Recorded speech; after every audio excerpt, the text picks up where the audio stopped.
अविद्या नष्ट झाली म्हणजे भेदभाव नष्ट होतो असं इथपर्यंत आलं होतं. आता पुढे एक दृष्टांत ते असं देतात की पै केशांचा गुंडाळा वरी ठेवली स्फटिक शिळा ते वरी पाहिली डोळा तव भेदली गमली. म्हणजे ज्ञानोबा हा जो दृष्टांत आपण काही कधी केला नाही, पाहायला पाहिजे की केसाचा एक गुंडाळा घ्या म्हणले आणि त्या केसाचा गुंडाळा घेऊन त्याच्यावर एक स्फटिकाची शिळा ठेवायची. तसं जर ठेवलं तर काय वाटतं की स्फटिक फुटला असं वाटतं केवळ त्या केशाच्या गुंडाळावर. म्हणून म्हणले जरी ठेवली स्फटिक शिळा ते जरी पाहिली डोळा आपण पाहिलं तर तव भेदली गमली. भेदली म्हणजे ती फुटली असं वाटते. पण लगेच ते केस काढून घेतले, पाठी केश परिते गेले आणि भेदले पण काही नेणू झाले. ते काढून घेतलं की मग तो स्फटिक अखंड असं वाटायला लागतं. आता इथं काय आहे की भेद झाला हाही भ्रमच आहे. भेद म्हणजे तुकडा झाला, स्फटिक फुटला, स्फटिकाला भेग गेली, हाही भ्रमच आहे. आणि त्याच्यानंतर ते हे काढून घेतलं की तो मग त्याचा मूळ स्वरूप जे आहे ते आपल्याला कळतं. तसं म्हणाले त्याप्रमाणे. आणि भेदलेपण काय नेणू झाले, त्यातलं जे भेदलेपण आहे म्हणजे भेद झाला किंवा फुटणं पण जे हे कोणालाही कळत नाही, नंतर कुठं गेलं तेही कळत नाही. तसं प्रत्यक्ष स्थळी म्हणजे इथं अधियज्ञ अधिभूत अधिक्षर जे सगळं चालू आहे की नाही, याच्यामधलं जे आहे ते जीवाची जी अहम वृत्ती आहे, अहम अहम अहम हे स्फुरण आहे. हे स्फुरण जे आहे या स्फुरण रूपी जो व्यवहार आहे, या व्यवहारा म्हणून काय होतं की इथं तो सगुण साकार हे स्फुरण आहे. सगुण अहंकार आकार पण आहे त्याला. त्यामुळे हे जे स्फुरण रूपी व्यवहार आहे हा व्यवहार काय करतो, मनुष्याला मूळ परमात्म्यापासून वेगळा करतो. जीवाला, मनुष्याला नाही म्हणायचं, जीवाला म्हणायला पाहिजे. मनुष्य हा शब्द तोकडा पडतो जीवाला. तर त्याचं जीवाचं म्हणजे हे जे वेगळेपण हे स्फुरण आहे म्हणून वेगळेपण आहे.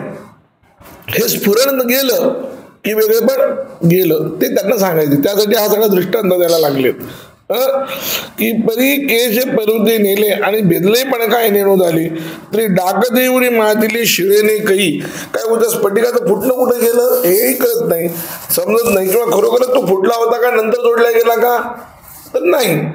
तैसे तर नाते अखंड जी आहे ती वस्तुतः ते कसं आहे, मुळातच अखंड आहे. तो जो शिळा जो आहे ती जी तो स्फटिकाचा मणी म्हणा, स्फटिकाची शिळा म्हणा, ती अखंडच आहे. परी संगे भिन्न गमली होती. तर केसाचा संघ असल्यामुळं ती फुटली असं आपल्याला वाटलं. ते सारिलिया मागोती जैसी का तैसी, ते एकदा बाजूला गेलं. म्हणजे त्याचं ज्या उपाधीमुळे किंवा ज्या गोष्टीमुळं ते भिन्न आहे असं आपल्याला वाटायला लागलं, ते एकदा सरकलं की अभेद पण जसं कसं राहतं. तैसे अहम भावे जावे तरी ऐक्य ते आधीचे आहे. तसं मनुष्याच्या ठिकाणचं अहम जो स्फुरण गेलं, मी मी मी मी मी म्हणून जे स्फुरण आहे हे मी हे द्वैत करणारं स्फुरण आहे, हे एकदा गेलं की ऐक्य ऑलरेडी आहेच आहे, अखंडच आहे, ते पहिल्यापासूनच आहे. हे जी जे होते ते अधियज्ञ मी. आणि हे जे स्फुरण होतं ते स्फुरण यज्ञ म्हणजे मी आहे, तो अधियज्ञ मी आहे. म्हणजे असं अखंड स्वरूप असणं जे आहे तो अधियज्ञ मी आहे. सगुण साकार अखंड स्वरूप जे आहे माझं जीवाशी जे अखंड स्वरूप आहे तो आदियज्ञ मी आहे, हे तुम्ही समजा असं म्हटलेले. म्हणून तस्मात सर्व शरीरेषु अहम इत्येव भासते स्पष्टः यत्तत्व विशुद्धात् तस्य ब्रह्मैव भवति मुख्यवृत्तः. एक कुठलं ते स्वात्मनिरूपण नावाचा ग्रंथ आहे, त्यातलं एक प्रमाण यांनी दिलंय की सगळ्या शरीरांच्या मध्ये, सगळ्या प्राणीमात्रांच्या मध्ये अहम असा तो स्पष्ट अर्थ करतो. अहम हे जे स्फुरण होतं मी, ते त्याचा मुख्य अर्थ जर कोणता असेल तर विशुद्ध मुख्य अर्थ जर कोणता असेल तो ब्रह्म आहे, दुसरा कोणता अर्थ नाही. ब्रह्म हेच आहे. म्हणजे जीवात्माच हा खरा परमात्मा आहे. म्हणजे काय आहे की अहंकार ह्या भावाने दिलेला आहे. काय अहम हा शब्द अहंकार ह्या भावनेने वापरला, अहंकार वृत्तीने वापरला जातो. अहंकार म्हणजे मराठीत ज्याला अहंकार म्हणजे गर्व असं म्हणतो ना आपण, तसा अर्थ नाही. म्हणजे मी अहम एवढी वृत्ती म्हणून ते अहंकार वृत्ती एवढंच. म्हणजे त्याचा अर्थ असा नाही करायचा की खूप गर्विष्ठ झालाय असं नाही अर्थ करायचा. गर्विष्ठ स्वाभिमानी असा अर्थ नाही करायचा. मन बुद्धी चित्त आणि अहंकार हे चार अंतःकरण आहेत. त्यातलं संकल्प विकल्पात्मक वृत्ती मन, निश्चयात्मक वृत्ती बुद्धी, चिंतनशील वृत्ती जी आहे, जे आपण चिंतन करतो, काळजी करतो, काळजीची वृत्ती होती, ती वृत्ती चित्त या ह्यानं होते. आणि अहम अहम जे स्फुरण होतं तो अहंकार. आलं लक्षात? त्याचा अर्थ असा एकदम गर्विष्ठपणा किंवा खूपच अहंकार झाला म्हणून व्यवहारात ज्या अर्थानं अहंकार वापरतो त्या अर्थानं अहंकाराचा अर्थ नाही तो, हे लक्षात घ्या. दुसरं महत्वाचं काय शब्दाचा अर्थ काय की, आणि अद्वैत वेदांतामध्ये मी नेहमीच सांगतो की दोन वेगवेगळे एकत्र येत नाही, एकच आहे, दुसरं द्रव्यच नाही आहे. म्हणजे जीव वेगळा होता आणि ब्रह्म वेगळं होतं, मग जीवानं आपलं स्वतःचं स्वरूप त्याच्यामध्ये टाकलं. किंवा व्यवहारातले जे उदाहरण आहेत, किंवा नदी आणि समुद्र हे दोन पहिले वेगळे आणि मग नदी समुद्रात जाऊन मिसळते. तसंही जीवात्मा ब्रह्मात मिसळत नाही. नदीसारखा जीवात्मा वेगळा आहे, समुद्रासारखा ब्रह्म आहे असंही वेगळं नाही आहे. जसं नदी आणि समुद्रातलं पाणी एकच आहे तसं आहे ते एकच.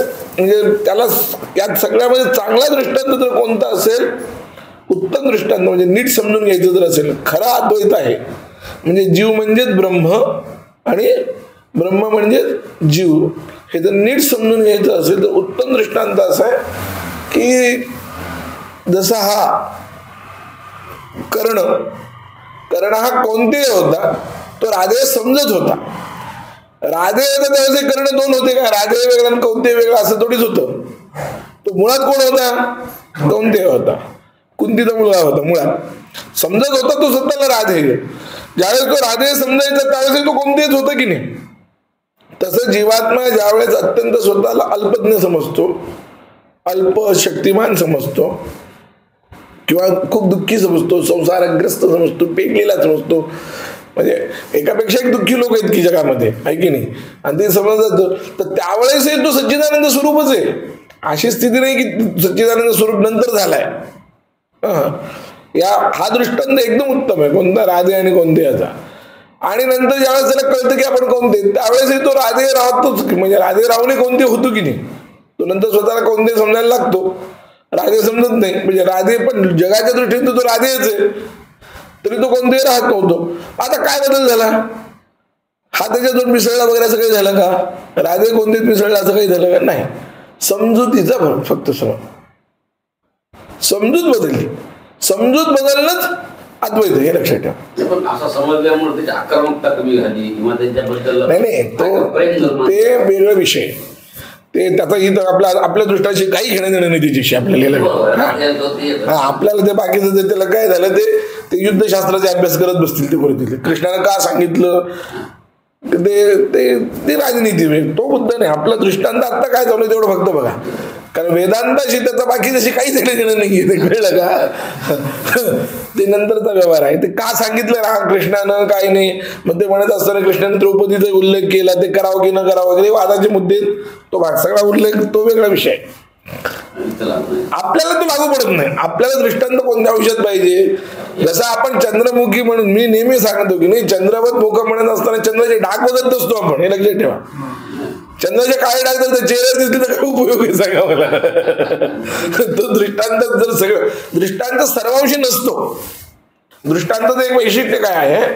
दृष्टांत कसा असतो? दृष्टांत हा खरा असला पाहिजे असाही नियम नाहीये, एक तुम्हाला सांगतो.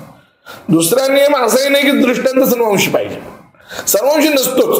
अत्यंत साम्य असेल तर दृष्टांत होत नाही. दृष्टांताला कसं असतं? दृष्टांतामध्ये सादृश्य अपेक्षित आहे, सारखेपणा अपेक्षित आहे. आणि सारखेपणा केव्हा असतो? जेव्हा त्या दोन गोष्टी वेगळ्या असतात पण पुष्कळ धर्म सारखे असतात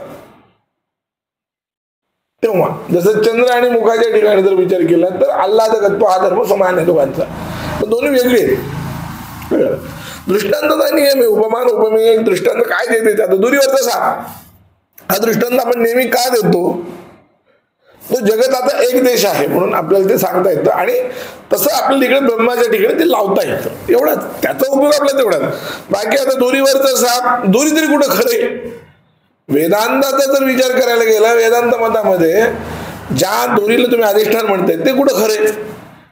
ती मिथ्याच की नाही. 7 मिथ्या तर चोरी मिथ्या. मग उद्या जर कोणी म्हणलं नाही नाही हा दृष्टांत होत नाही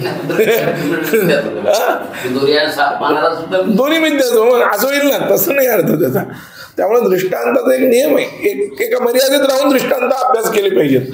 कुठलाही दृष्टांत द्यायचा कोणाचाही दृष्टांत कुठल्या अंशात आहे मग तेवढ्या अंशात आहे बस. जसं राम रावणयोर युद्धम राम रावणयोर युद्ध. रामाचं आणि रावणाचं युद्ध फक्त रामाच्या रावणासारखं युद्धासारखं ते दुसरं आहे.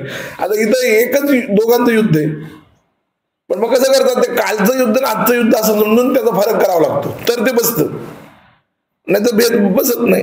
तसं काय वेळ ते कोणत्या अंशात त्यांना म्हणायचे तेवढं समजून घेतलं. तसं मी म्हणून अद्वैतात काय आहे नेहमी म्हणजे सर्वात महत्वाचं अविकृत ब्रह्म.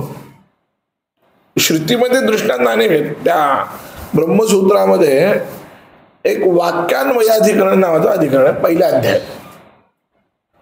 तिथं काय झालंय की अविनाशी वा अरे महात्मा अनुचित्ती धर्मा असं वाक्य जे बृहदारण्यकातलं आहे. बृहदारण्यकाचं हे वाक्य याज्ञवल्क्य महामुनी आपल्या पत्नीला उपदेश करतात.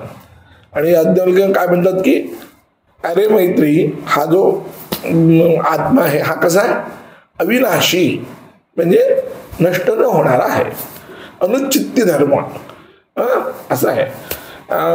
त्यामुळं बाकी सगळे मात्रा असं बाकी मात्रा तो संसर्ग भोवती वगैरे अशी वाक्य म्हणजे मृत्यूच्या वेळेस याचा आणि मात्रांचा स्पर्श नसतो. मृत्यू ज्यावेळेस होतं तर संसर्ग नसतो म्हणून मृत्यू झाला असं म्हटलं जातं. सगळं जरी गेलं तरी आत्मा काही जात नाही. मृत्यू जरी झाला तर इंद्रिय वगैरे विकल पडतील शरीर जाईल पण आत्मा जात नाही वगैरे अशा आशयाने ते वाक्य. तिथं हे वाक्य कोणाचं ह्या वाक्यामध्ये जीवात्म्याला सुरुवात केली आहे. म्हणजे या वाक्याची सुरुवात अशी आहे म्हणजे हे प्रकरण असं सुरू झालं आणि पुढे जाताना काय सांगितलं की माणूस सर्वात जास्त प्रेम स्वतःवर करतो अन्य कोणावरही करत नाही. हा पुढे जाऊन येणारा खंड आहे की नवा अरे पत्यु पती प्रिय कामाय भवती आत्मस्तु कामाय पती प्रियो भवती. किमान स्त्रिया पतीवर जे प्रेम करतात ते पतीसाठी करत नाहीत. आत्मनस्तु कामाय सर्व प्रेम होती. स्वतःवर त्यांचं प्रेम असतं तो त्यांच्या कामाला तोडून ते प्रेम करतात. म्हणजे ते तसंच पती पत्नीवर जे प्रेम करतो त्याचा अर्थ तेच आहे. मुलावर आपण जे प्रेम करतो कुत्र्यावर वगैरे कोणावर आहे. शेवटी सांगितले नवा अरे सर्वस्वी सर्व प्रियंकामाय भवते आत्मनस्तु सर्व प्रियंकामाय भवते. म्हणजे इतर सगळ्या गोष्टीवर जे जीवात्मा प्रेम करतो ते जीवात्मा प्रेम करत असताना तो प्रेम फार काही त्याच्यासाठी करत नसते. प्रेमासाठी प्रेम कोणी करत नाही. आत्मनस्तु काम आहे. जोपर्यंत सगळ्या गोष्टी स्वतःला अनुकूल आहेत तोपर्यंत त्याच्यावर प्रेम करतो. प्रतिकूल झालं की प्रेम करत नाही असा तो सगळा खंड आहे. मग तिथं असा प्रश्न विचारला की हा आत्मा कोण. या शब्दामध्ये जो आलेला आत्मा आहे तो कोण ब्रह्म की जीवात्मा. तर त्याला उत्तर देत असताना 3 सूत्र आहेत.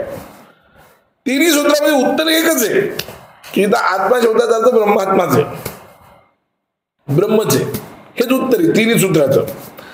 पण तिन्ही सूत्रात वेगवेगळे भाव कसे आहेत ते की मग जर ब्रह्म आत्माचा असेल मग जीवात्मापासून सुरुवात काय केली त्या प्रकरणाची. ब्रह्मापासून सुरुवात करावी ना. मग काय त्या प्रकरणाचं जीवात्म्यापासून सुरुवात करून ते ब्रह्म्यावर जायचं याच्या पाठीमागचा आशय काय असाही प्रश्न तिथे विचारला. त्याला उत्तर देताना सांगितलं प्रतिज्ञा सिद्ध लिंगम आश्वरत्य असं एक सूत्र आहे. काय प्रतिज्ञा सिद्ध वेदांतामध्ये जी प्रतिज्ञा आहे कोणती एकाच ज्ञान झालं. वेदांत सगळ्या उपनिषदामध्ये एक वाक्य आहे त्याला प्रतिज्ञा म्हणतात. कोणतं की एक जाणलं की सगळं जाणलं जातं. एकस्मिन् विज्ञाते सती सर्वं विज्ञातम भवती वाक्य याला म्हणतात प्रतिज्ञा. वेदांतात प्रतिज्ञा ही समजून घेण्यासाठी मुद्दा म्हणून या प्रतिज्ञा सिद्धी व्हावी म्हणून सांगितलं त्यांनी लिंगम. त्यामुळे जीवात्म्यापासून सुरुवात करून ब्रह्म्यावर त्यांनी थांबवलं असं एक उत्तर आहे आश्वरत्य आचार्यांच्या मतानुसार. दुसरे एक आचार्य ते म्हणतात उत्कृमिष्यतः एवं भावात अवडू लोभीही. उत्कृमिष्यतः म्हणजे मृत्यूच्या पूर्वी जीवात्मा असतो पण मृत्यू नंतर मुक्त झाल्यानंतर तो ब्रह्म होतो. म्हणून त्याची मुक्त अवस्था स्वीकारून इथं विज्ञानात्माची सुरुवात केली पण जीवात्म्याला धरून सुरुवात केली असं एक दुसरं सूत्र आहे. कळायला प्रकरण का सुरू केल्याची कारण सांगता नाही. तिसरं एक सूत्र आहे, तिसरं सूत्र आहे तो हे आहे काय, काशकृष्ण हा अविकृत असतो काशकृष्ण हा असं, म्हणजे अविकृत परब्रह्मच आहे जीवात्मा, म्हणजे अविकृत परब्रह्म आहे, परब्रह्मच अविकृत जीवात्मा असल्यामुळं अविकृत असतो काशकृष्ण हा असं म्हटलेलं आहे. म्हणजे त्याच्या मतानुसार जीवात्मा हा याप्रमाणे म्हणजे अविकृतच आहे, म्हणजे कुठलाही फरक न पडता ब्रह्मच जीव आहे, म्हणून ते सांगण्यासाठी त्यांनी सुरुवात केली. अशी 3 आचार्यांची वेगवेगळी मते. या 3 आचार्यांचं मत सांगून तिघामध्ये काय फरक आहे असा विचार झाला. तर तिघामध्ये हा फरक आहे की काही ठिकाणी आश्मरती आचार्यांच्या मतानुसार काय आहे की लौकिक दृष्ट्या जसं नदीचा वगैरे दृष्टांत देऊन 2 जीवात एक जीवात्मा ब्रह्मामध्ये मिसळतो. आपल्याला जसं टीव्ही मध्ये दिसतं की नाही, ते ह्याची ज्योत निघाली आणि ती भगवंतामध्ये विलीन झाली असं आपल्याला दिसतं. म्हणजे काही 2 वेगवेगळे होते ती एक झाली असा अर्थ काशकृष्ण मतातही होतो आणि याच्यातही होतो. कशात औडुलोमीच्या मतात होतो. पण हे दोन्हीच्या मध्ये काय झालं की अवस्था भेदाने अद्वैत आलं. म्हणजे आधी अद्वैत नव्हतं, नंतर अद्वैत झालं. पण हे दोन्ही मत त्यामुळे पूर्ण खरे नाही. मग कोणतं मत खरं आहे? तृतीय काशकृष्णीय मतम. काशकृष्णीय मत कसं आहे ते सर्वावस्थेत अभेद मानणार आहे, भेदावस्थेत अभेद आहे. म्हणजे आत्ता भेद असताना सुद्धा वस्तुतः अभेदच आहे. आत्ता आपल्याला जाणीव नाही ना ब्रह्माची, आपल्याला जाणीव नाही की आपण ब्रह्मच आहोत, हा अभेद आहे ना. पण याही अवस्थेमध्ये अभेदच मानणं हे खरं ब्रह्म आहे, हे खरं अद्वैत मत आहे. तसंही ते आता हे सगळे दृष्टांत तसे लावायचे की मग भेद फुटलं नसताना फुटलं असं दिसलं तर ज्यावेळेस दिसलं त्या ते अभिन्नच होतं की नाही. तर ज्यावेळेस आता द्वैताचा सगळा प्रचार आहे, जगत निर्माण झालं म्हणजे द्वैत झालं. जगतामध्ये परमात्म्यापासून जीवात्मा या अहम या वृत्तीमुळे वेगळा झाला. ही वृत्ती निमाली ती ब्रह्मच आहे. वृत्ती ही जी आहे ती वरचं बुडबुड आहे.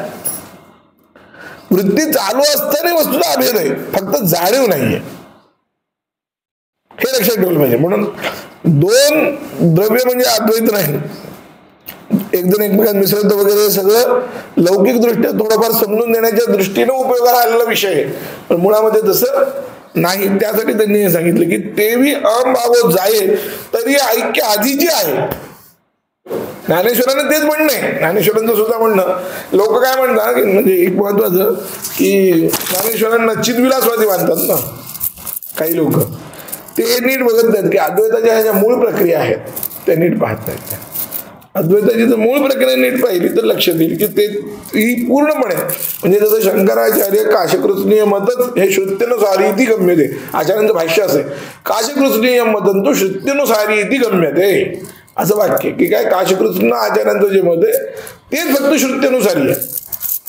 ब्रह्मसूत्र उत्पन्न लिहिण्याआधी वेदव्यासाने ब्रह्मसूत्र लिहिलं, त्याच्या आधी खूप चिंतन अनेक आचार्यांनी केले. म्हणजे आपल्याला ते ब्रह्मसूत्रात गेल्यानंतर लक्षात येतं की खूप जणांनी वेदांताबद्दल विचार खूप केलाय. पण प्रत्येकाच्या विचारामध्ये एक मोठा भाग आहे की भेदाभेद खूप आहे. प्रत्येकाने प्राय काही अंशात भेद, काही अंशात अभेद, काही अंशात भेद, काही अंशात अभेद असं मानलेलं, भेदाभेद फार मानलेला आहे. म्हणजे जोपर्यंत जीवात जीवभाव आहे तोपर्यंत भेद आहे, आणि जीवभाव निघून गेला म्हणजे जीव जिवंत आहे तो उत्क्रमिष्यता म्हणजे मरण असा अर्थ आहे. मरण शरीर सुटलं नंतर मग तो अद्वैत होतो असा अर्थ अद्वैताला अभिप्रेत नाही. अद्वैत म्हणतो जीव शरीर असताना अद्वैत आहे. जीवनमुक्त म्हणतो की नाही आपण, जीवनमुक्ताला मरावं लागत नाही. एखाद्याला ब्रह्मज्ञान झालं आणि त्याचं प्रारब्ध जर 20 वर्ष राहिलं तर 20 वर्ष तो राहतो, पण त्यावेळेस त्याचा अभेद आहे की नाही.